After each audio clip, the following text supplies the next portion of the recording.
اللهم صل على سيدنا محمد يا رب صل وسلم دائما ابدا على حبيبي.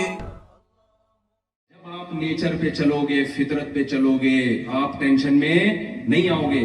تو جھوٹ بولنا یہ نیچر کے خلاف ہے, سچ بولنا یہ نیچر کا تقاضا ہے. سچ بول کے ایک دفعہ ٹینشن ہوتی ہے, ہمیشہ کی ٹینشن ختم ہوتی ہے. جھوٹ بول کر ٹینشنوں کی دنیا میں انسان ہمیشہ کے لیے داخل ہو جاتا ہے.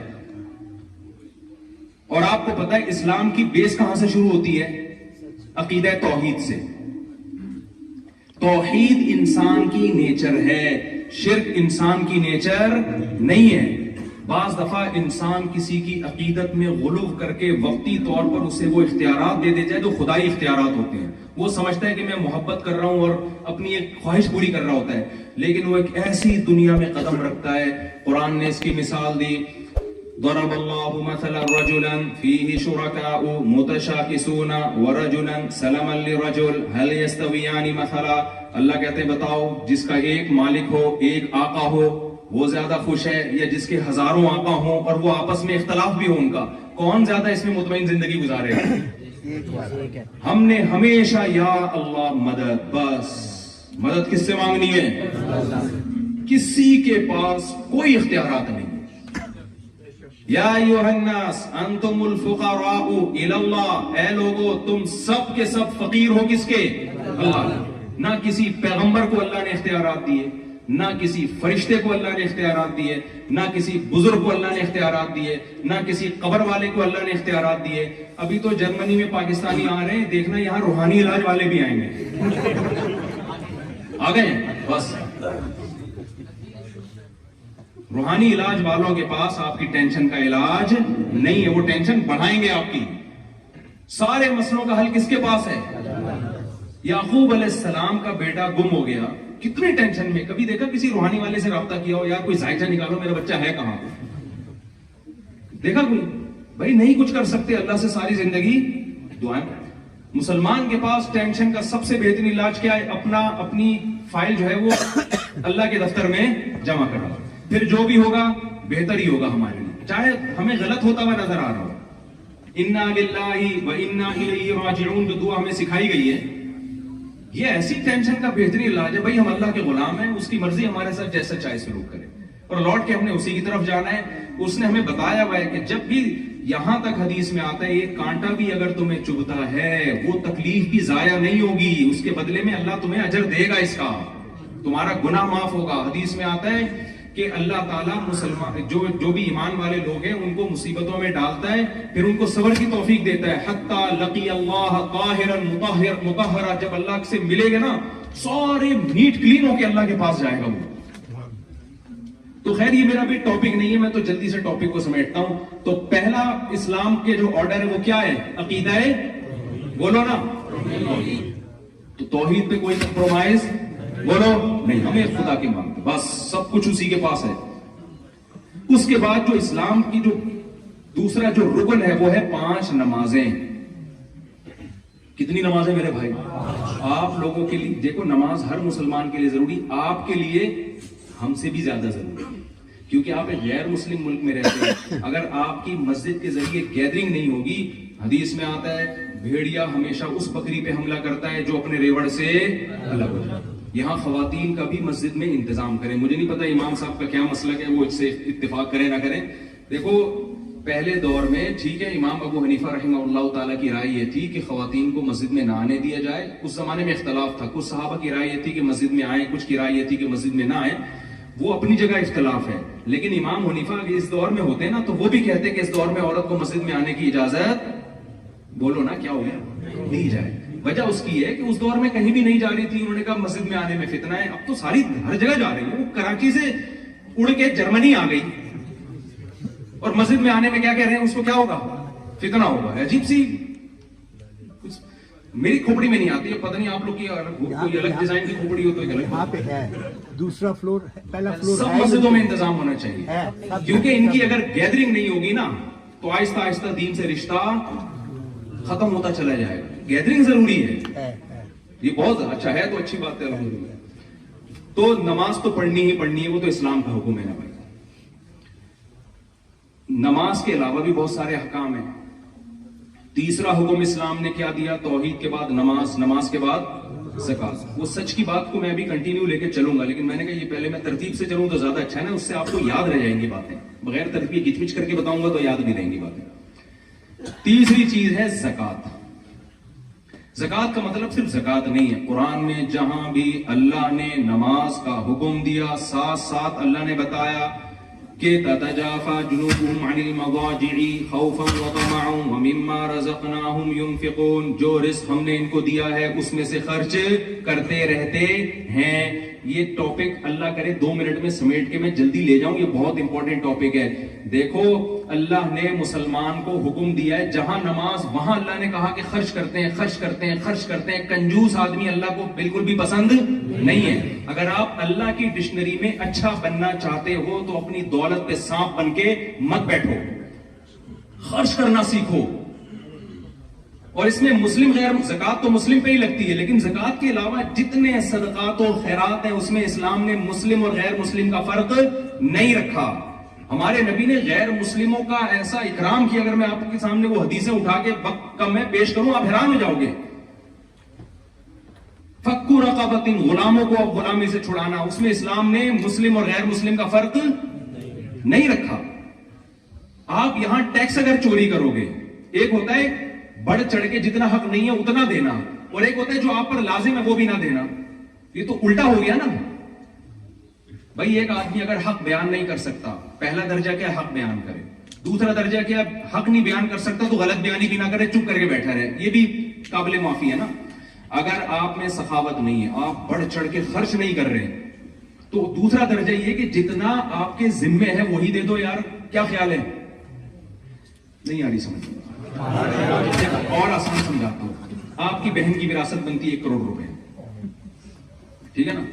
شریعت میں تو حکم دیا کہ اس کو اس کی وراثت بھی دو اور اس کے علاوہ بھی اس کا خیال رکھو.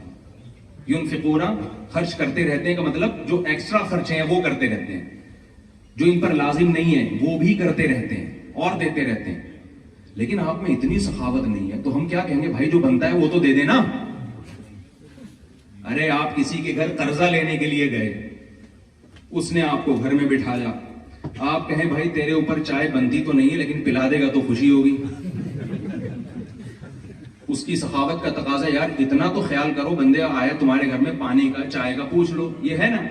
وہ پھر بھی نہیں پوچھتا تو آپ کہے گا چل تو چائے نہیں پلا رہا، میرے پیسے تو دے دے یار جو تو لے کے بیٹھا ہوا ہے.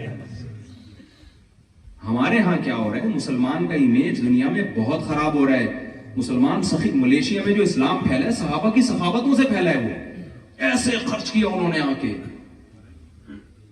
اب کیا ہو رہا ہے؟ اسلام رک رہا ہے مسلمان کے کنجوسی کی وجہ سے کہ جو اس پہ بنتا ہے وہ بھی نہیں دے رہا.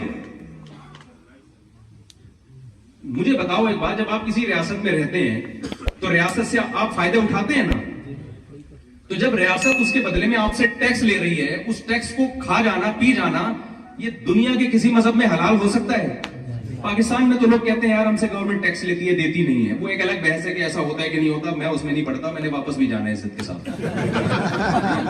لیکن یہاں تو یہ مسئلہ، یہاں تو ہر آدمی کی زبان پہ یار ٹیکس لیتی ہے، ٹھیک ہے بہت ٹیکس لیتی ہے لیکن مفتی صاحب خرچ بھی، یہ سب کہتے ہیں یار خرچ بھی کرتی ہے، خرچ بھی کرتی ہے.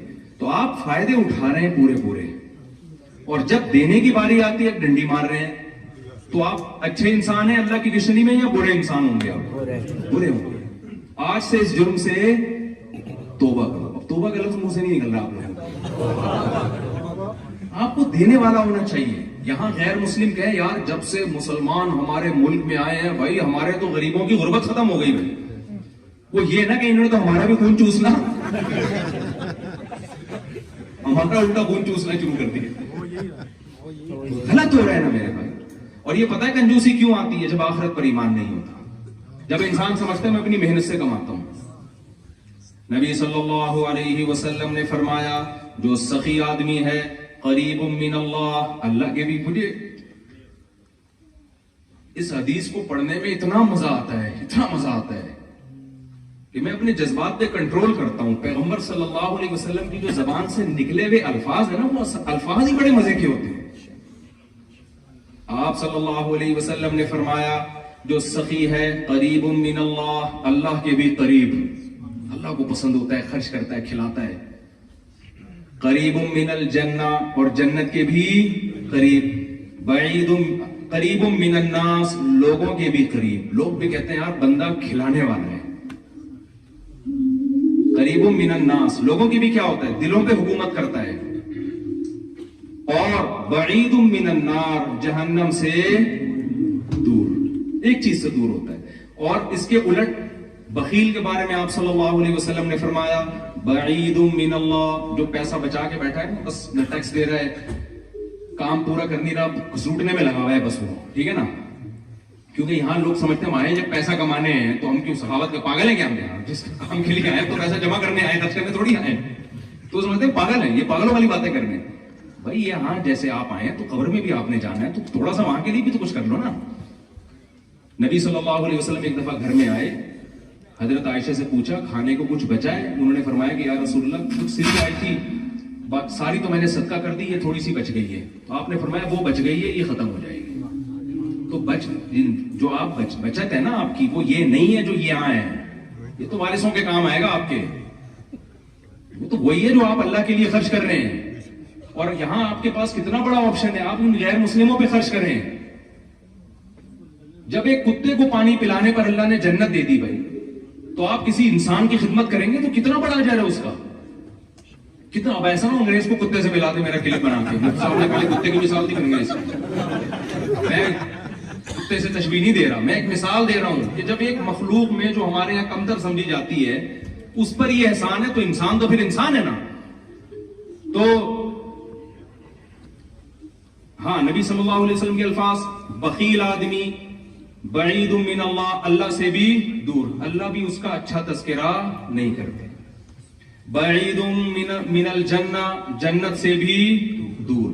بعید من الناس، لوگوں کو بھی اچھا بولو نہیں لگتا. کیسا یہ ہمارے ایک دوست تھے چائنا میں گئے، وہ ان کو وہاں کوئی ہمارا جیسا دیسی مل گیا، وہ کھانا جب بھی کھانے بیٹھتے وہ بھی فری میں آ کے کھانے شروع کر دیتا نا، پیسہ بچا رہا تھا. تو انہوں نے مجھے واقعہ سنایا، وہ بھی پورے ماشاءاللہ. کہتے ہیں ایک دن کیا ہوا کہ جب اس نے آ کے کھانا کھایا نا، تو کھانے کے بعد میں بھاگ گیا وہاں سے. ہوٹل والے نے پوچھا کہاں جا رہا ہے، یہ پورا اس نے کھلایا آج مجھے کھانا. تو جیسے کو تیسا. ہمارے حضرت ایک واقعہ سنایا کرتے تھے کہ ایک آدمی کی عادت تھی، کراچی میں نلی نہاری مشہور ہے نا، تو وہ بنس روڈ کی نہاری پہلے بڑی مشہور تھی. تو ایک آدمی وہاں جا کے نا، جب بھی کوئی نہاری کھا رہا ہوتا تھا یہ جا کے بیٹھ جاتا تھا اس کے ساتھ اور نیمبو نچوڑتا تھا. اور نیمبو نچوڑ کے نا کہ یار چلو میں نے تھوڑا ٹیسٹ پیدا کر دیا، اب شروع ہو جاتا تھا. اگلا منع بھی نہیں کر سکتا یار اس نے نیمبو بھی نچوڑ دیا ہے اور آگے بیٹھ کے کھاتے ہوئے کو کون روکتا ہے. تو اس کو تو غیرت نہیں آ رہی تھی. ایک دن ایک آدمی نے کہا آج میں اس کا علاج کرتا ہوں. جیسے اس نے نیمبو نچوڑا نا، کھانا شروع کیا، اس نے ایک تھپڑ لگا. تو یہ مزید اسپیڈ سے کہتا ہے میری ماں بھی مجھے تھپڑ لگا لگا کے کھلایا کرتی تھی. تو یہ واقعہ تو ایک لطیفہ ہے، چٹکلا ہے، لیکن جب آپ دوسرے کے مال پہ نظر رکھیں گے، دوسرے کے پیسوں پہ نظر رکھیں گے، یہاں سے گھسیٹ لوں، یہاں سے گھسیٹ لوں، یہاں سے ٹیکس بچا لوں. مولانا اشرف علی تھانوی رحمۃ اللہ علیہ کا واقعہ ہے. انگریز گورنمنٹ تھی اور بڑے ظالمانہ طریقے سے بر صغیر پر قبضہ کیا انہوں نے. تو کیا ہوا، اور پھر بہت سارے ڈیوز تھے انگریزوں کے اوپر مسلمانوں کے. تو کیا ہوا کہ ایک بغیر ٹکٹ کے لفافہ آ گیا. انہوں نے ڈاک سے ٹکٹ خرید کے منگوایا، چپکایا. کسی نے کہا حضرت یہ غیر مسلم کنٹری ہے اور ان کے تو ہم پر ویسے ہی بہت انہوں نے ہمارا وسائل پہ قبضہ کیا ہے، تو آپ اتنا ایک ٹکٹ گورنمنٹ کا اتنا نقصان برداشت نہیں کر رہے. انہوں نے کہا ان غیر اخلاقی حرکتوں سے انسان کو لوٹ کھسوٹ کی عادت پڑتی ہے. تو میں اس کو جائز، جب ریاست ہے جو جیسی مرضی ہے بھائی، جب لا ہے اس کا قانون ہے کہ بغیر ٹکٹ سفر نہیں کرنا آپ نے، اور ڈاک کا نظام تھا اس پہ ٹکٹ کے بغیر، تو یہ اس لا کو ہم نے کیا کرنا ہے، فالو کرنا ہے. اور ہمارے یہاں بعض لوگوں کا کانسیپٹ یہ ہے کہ ابے یہ تو سب کچھ حلال ہے. وہاں آ کے کہتے ہیں چونکہ پی ٹی آئی کی حکومت تھی تو ان کا سب جے یو آئی والے کے لیے اور مسلم لیگ کے لیے وہ سب کچھ حلال ہے، اور جب جے یو آئی کی حکومت آئی تو پی ٹی آئی والوں کے لیے. سب کی بات نہیں کر رہا، لیکن یہ کانسیپٹ بھی ہے لوگوں کا. بھائی جب کوئی گورنمنٹ بن گئی, صحیح بخاری کی حدیث ہے کہ جب کوئی حکومت آ گئی ہے, یوسف علیہ السلام بتاؤ مسلم اسٹیٹ میں تھے یا غیر مسلم اسٹیٹ میں تھے؟ غیر مسلم اسٹیٹ میں تھے نا. تو غیر مسلم اسٹیٹ میں انہوں نے اس اسٹیٹ کی خدمت کی ہے, اس کی وجہ سے ان کو وہاں تک ترقی ملی ہے. اگر آپ غیر مسلم اسٹیٹ میں شدت پسندی سے کام لوگے, ان کے اگینسٹ چلو گے, تو اسلام زندہ نہیں ہوگا, اس سے آپ بدنام ہو جاؤ گے, اسلام بدنام ہوگا اس سے. تو میں جلدی سے بات کو سمیٹ کے ختم کرتا ہوں. تو نبی صلی اللہ علیہ وسلم نے فرمایا بخیل آدمی اللہ سے بھی دور, جنت سے بھی دور, انسانوں سے بھی دور. اور آپ نے فرمایا قریب من النار, ایک چیز سے قریب ہے, جہنم سے. جہنم کو بڑا اچھا لگتا ہے ایسے اور 4-6 کنجوس سوسائٹی میں پیدا ہوتے. ایک چٹکلا سنا دوں اگر آپ ناراض نہ ہو, تھک نہ گئے ہو نا, لوگ نہیں ملے لگ رہے, بیان لمبا ہوتا جا رہا ہے. دیکھو ایک کنجوس آدمی کا میں لطیفہ اکثر سناتا ہوں, یہ اپنے دماغ میں رکھا کرو. ایک کنجوس آدمی تھا, اس کے بچے کہتے تھے ابو کبھی دیسی گھی بھی کھلا دیا کرو ہمیں. تو اس نے کہا یار, اس کے جیب سے پیسے نہیں کرتے تھے. جیسے میں نے کہا نا سخی آدمی لوگوں کے بھی قریب, تو بیوی بھی ایسے شوہر سے محبت کرے گی نا جو سخاوت کرتا ہے, بچے بھی ایسے باپ سے محبت کرتے ہیں جو سخاوت کرتا ہے, بھائی بھی ایسے بھائی سے محبت کرتے ہیں جو سخاوت کرتا ہے. تو سخاوت کرنے میں سب سے پہلے آپ اپنے خاندان میں محبوب بن جاؤ گے. تو اگر آپ کنجوسی کرو گے تو آپ, وہ ایک خاتون نے اپنے میاں سے کہا, وہ بہت ٹریولنگ ہوتی تھی اس کی نا, تو اپنے شوہر سے کہنے لگی کہ جی میں نے سوچا ہے کہ ہم سوئٹزرلینڈ چلتے ہیں گھومنے پھرنے کے لیے, تو اس پہ کتنا خرچہ آئے گا؟ اس نے کہا کچھ بھی خرچہ نہیں. بڑی حیران ہوئی یار, کوئی ان کا کوئی ٹریول ایجنٹ سے کوئی تعلقات ہیں ان کے. کہتے ہیں خرچہ کیوں نہیں ہے؟ کہتے ہیں اس لیے کہ سوچنے پر کوئی خرچہ.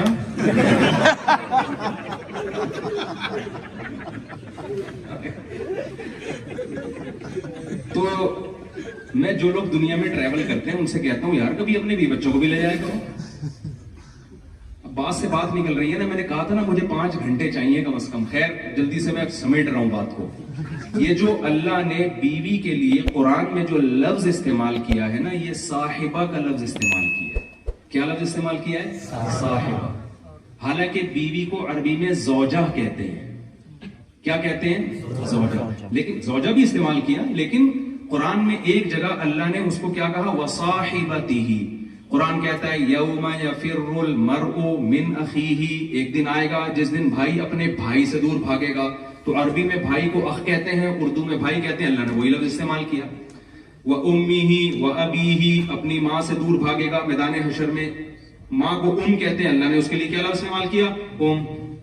وَأَبِيهِ, اپنے باپ سے دور بھاگے گا, باپ کو عربی میں اب کہتے ہیں. اللہ نے اس کو کیا کہا؟ اب کہا. لیکن جب بیوی کی باری آئی تو وَصَاحِبَتِهِ وَزَوْجَتِهِ نہیں کہا کہ زوجہ سے دور بھاگے گا, بلکہ کیا کہا؟ صاحبہ. صاحب عربی میں کہتے ہیں جو آپ کی صحبت میں رہے, ہر وقت آپ کے ساتھ رہے. اس میں اللہ نے بتا دیا کہ لوگ جاب کے لیے جاتے ہیں, ماں باپ سے دور ہو جاتے ہیں, بھائی سے دور ہو جاتے ہیں, تو ان کو اللہ نے صاحب نہیں کہا. بیوی کے لیے اللہ نے ساتھی کا لفظ استعمال کیا ہے. میں اس کو کراچی کی زبان میں کہتا ہوں, اس کا مطلب جب آپ کی شادی ہوئی ہے تو اب بیوی آپ کے ساتھ پھلترو کی طرح چپک گئی ہے. پھلترو سمجھتے ہیں نا, دھاگا نہیں چپک جاتا, آپ یوں ہٹاتے ہیں تو ہاتھ پہ. سردیوں کے دنوں میں نا وہ جو ریشمی دھاگے ہوتے ہیں وہ چپکتے ہیں. آپ یوں ہٹاؤ گے ادھر ہاتھ پہ آ جائے گا, یوں کرو گے ادھر منہ پہ لگ جائے گا, پھر آپ یوں کرو گے تو ناخن پہ چپک جائے گا. تو اب جب آپ کی شادی ہو گئی تو وہ صاحبہ بنا دی اللہ نے. اب آپ جرمنی آؤ گے تو آپ کی وائف آپ کے ساتھ, جرمنی سے موو کرو گے ہالینڈ کی طرف, بیگم آپ کے ساتھ. سوال پیدا ہوتا ہے میرے ساتھ کیوں نہیں ہے؟ جب اتنے فضائل میں بتا رہا ہوں تو میں بھی لے آؤں گا انشاءاللہ. ٹھیک ہے, میں بھی لے آؤں. کوشش کیا کریں جب سفر کریں اس کو ساتھ رکھیں. گرل فرینڈ کی ویلیو لوگوں کے دلوں میں ہے. اسلام میں گرل فرینڈ کی کوئی حیثیت اس رشتے کو ایکسپٹ ہی نہیں کرتا. بیوی کے رشتے کو اسلام بہت پروٹوکول دیتا ہے. ہمارے نبی صلی اللہ علیہ وسلم گلاس میں جس جگہ سے امی عائشہ منہ لگا کے پانی پیتی, حدیث میں آتا ہے آپ اس جگہ کو گھماتے تھے جہاں امی عائشہ کے ہونٹ مبارک لگے ہوتے تھے, وہیں سے پانی پیا کرتے تھے.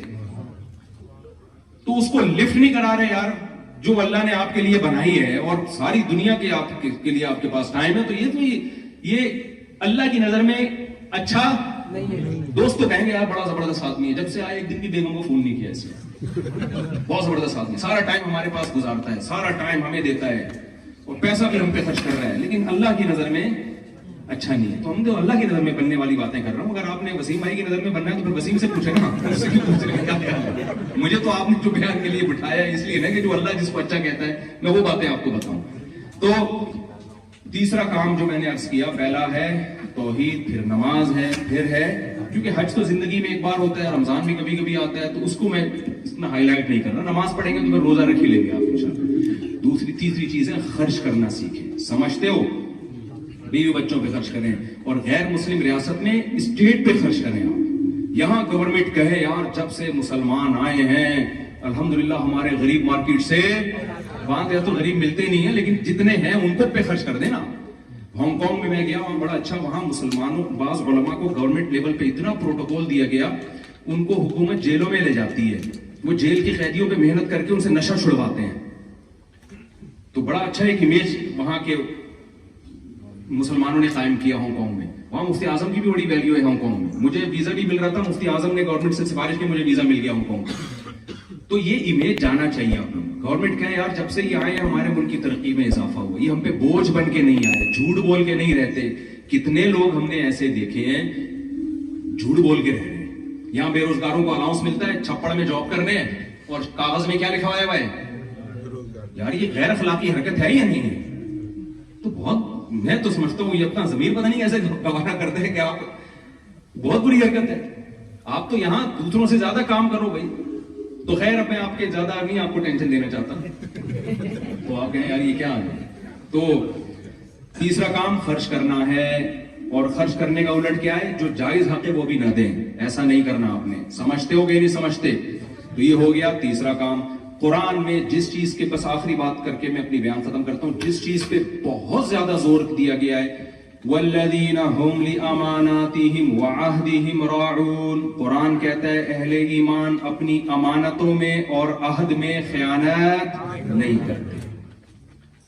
دیکھو رسول اللہ صلی اللہ علیہ وسلم نے جب پہلی دفعہ نبی ہونے کا دعویٰ کیا تو پہلے آپ نے اپنی شخصیت کو اچھا ثابت کرنا تھا. ایسا ہی ہے نا, اچھا انسان پہلے, نبوت اس کے بعد. تو آپ نے لوگوں سے جب 40 سال کے بعد آپ نے اہل مکہ کو جمع کیا تو آپ نے اپنی جو بھی آپ کے اندر صفات تھیں اچھی وہ لوگوں کے سامنے رکھی, تاکہ لوگوں کو یقین آ جائے کہ میں واقعی سچا نبی ہوں. تو ان صفات میں آپ صلی اللہ علیہ وسلم جو ممتاز تھے اس میں ایک کام تھا عبادت. آپ غار حرا میں کئی سال تک جا کر عبادت کرتے رہے ہیں, تو آپ اس عبادت کو لوگوں کے سامنے پیش کر سکتے تھے, لیکن آپ نے اس عبادت کا ریفرنس نہیں دیا. آپ نے کیا کہا, میں صادق بھی ہوں اور امین بھی ہوں. اس سے پتہ چلتا ہے انسان کے کیریکٹر کا پتہ اس کی عبادت سے نہیں چلتا بلکہ اس کے سچے ہونے. اور امین کا مطلب کہیں بھی ڈنڈی نہیں کوئی مارے, کہیں بھی خیانت نہ کرے. جو بول رہا ہے اس کا مطلب یہی, جو بول رہا ہے نا یہی مطلب ہے اس کا. خیانت نہیں کرتا, اس کے پاس کروڑ روپے رکھوائے ہیں وہ خیانت نہیں کرے گا. یہاں لوگ کسی کو پاسپورٹ دیتے ہوئے ڈرتے ہیں, پاسپورٹ کہاں گیا, ہر وقت دیکھا میں نے پاسپورٹ کہاں گیا. ڈر ہے کہ یار کوئی اٹھا لے گا تو بلیک میل کرنا نہ شروع کر دے. ہوتا ہے نا خوف, شوہر بیوی سے ڈر رہا ہے, بیوی کس سے ڈر رہی ہے, میاں سے ڈر رہی ہے, سسرال تو پھر آپ کو پتا ہے سسرال ہے وہ. تو یہ آپ اتنا فیئر ہونے چاہیے چیزوں کے معاملات میں, کاروبار میں. ایک لڑکی کا مجھے فون آیا کہ میں لندن میں تھی, وہ ایک چائنیز نے اسلام قبول کیا. وہ لڑکی کہتی ہے کہ میرے والد نے میری اس سے شادی کرا دی, نکاح ہو گیا. اس چائنیز کا کسی مسلم سے جو انڈین یا پاکستانی تھے یا بنگلہ دیش کے تھے, کیونکہ تینوں کا بلڈ الحمدللہ کیا ہے, لہذا بہت اچھی حرکتیں ہماری. میں نے واپس بھی جانا ہے, مجھے ایسا نہ ہو کہ لوگ بولیں یار کیا کر کے آئے ہو. وہ ایک آدمی جو تھا نا وہ تہجد پڑھ رہا تھا, اللہ سے دعا مانگ رہے یا اللہ یہ سارے سو رہے ہیں, میں اکیلا تیرے سامنے جا کے عبادت کر رہا ہوں, اس کی لاج رکھ, بار بار نا. تو وہ اس نے رضائی سے سر نکالا, بولا تو اپنی اچھائیاں بیان کر, ہمیں کیوں. مجھے ہماری قوم کہے گی بھائی تم ٹھیک ہے کمپیئر کیوں کر رہے ہو ہم سے. تو وہ کیا تھا, اس کا کسی مسلمان سے ٹاکرا ہوا, کاروبار میں اس مسلمان نے اتنی دو نمبری کی ہے کہ اس نے اسلام چھوڑ کے واپس مرتد ہو گیا. وجہ کیا ہے, ہمارے پیغمبر کی جو تعلیمات ہیں, پہلے آپ اپنا صادق اور امین ہونا ثابت کریں گے, اس کے بعد اگلا آپ کی بات سنے گا. اگلا آپ کی نماز، گورا آپ کی نماز نہیں دیکھے گا، آپ کا روزہ نہیں دیکھے گا، وہ آپ کا حج نہیں دیکھے گا. عبادت تو ہر قوم میں ہوتی ہے بھائی. وہ دیکھے گا یار یہ معاملات میں کیسا ہے، یہ نیمبو نچوڑ تو نہیں ہے کہیں، یہ ہر وقت لوٹ کھسوٹ میں لگا رہتا ہے. اور ہمارے بہت سے تاجر کے واقعات ہمارے سامنے آتے ہیں، یار داڑھی رکھی اور پھر اگلے کو ٹوپی کرا رہے ہیں، جھوٹ بول رہے ہیں. ہمارے پاکستانیوں کے ساتھ کاروبار کرنا پسند نہیں کرتے، وہ کہتے ہیں گورے کے ساتھ کاروبار کرو. کتنا غلط ایک امیج جائے گا نا دنیا کے سامنے.